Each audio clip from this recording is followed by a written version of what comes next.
Early update tayo mga ka-guys. Wednesday morning po, ang oras alas 8:30 sa Kabuntagon. And November 12, 2025 po ang pizza ngayon. Si Kuya AJ is mag-update dahil nung last Sunday nakapamili kami. Nakita nyo yung last vlog ni Kuya AJ. And ngayon is naka-display na. Although may mga 3 or 4 pa na box ang naiwan dyan. Pero medyo okay na ang dagan sa atong displayhan. So pakita na ko guys ang atong mga sitsirya. Kay kani nga area din upaw naman itong last na vlog nako sa inyo before mi nag grocery, upaw na siya. So siniguro ni Kuya AJ na malagyan ng laman. So first time na tuloy-tuloy ang displayan ni Kuya AJ sa ating mga sitsirya, and hindi siya inabot ng 1 linggo bago matapos. Kasi usually guys, late murag against the light siya. Yan. So kasi usually guys, ang mga tsitsirya ni Kuya AJ is matagal matapos ma-display, and usually siya po ang huling ma-display sa lahat ng mga dapat i-display. So kahapon sinikap ni Kuya AJ na matapos lahat. So nagbitay na lahat ang ating mga tsitsirya sa hangiran, and meron pa tayo ditong mga pabulto ha. Kasi ito nakabundle na siya. So itong mga nakabundle na mga sitsirya na kinuha namin is ito yung mga malalakas mabenta. Mabibenta siya, so hindi siya maabutan ng pagka-expire bago siya maubos. So nauubos din ito agad dahil itong si Mubi mabenta ito. Mubi Choco at saka si Mubi Caramel mabenta yan. Lalong-lalo na si Cheese Ring mabenta din yan guys. Rinbi, si inihaw na isda o inihaw na bangus, at saka itong Uishi na maanghang. And meron pa yan dyan ibang mga nakabitay, yung bago ito na display, naubos na rin yung mga pisda dati dyan.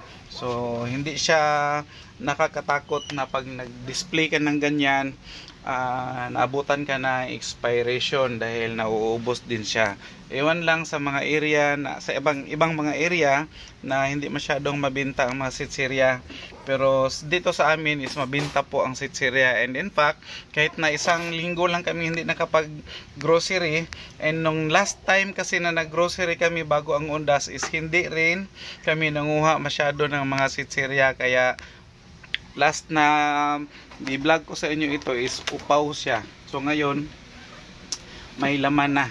So may papiesta na si Kuya AJ sa ating mga sitsirya section. Okay.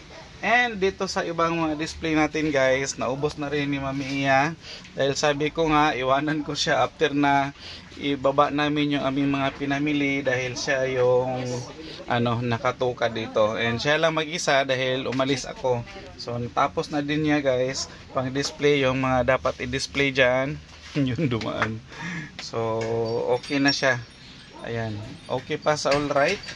And ito, hindi na ito kailangan i-display pa or i-unbox namin dahil ito is pakita ko na lang sa inyo ha. Ang laman nito is mga pansit canton. Isang kahon ng pansit canton na kalamansi, at saka isang kahon ng pansit canton na extra hot.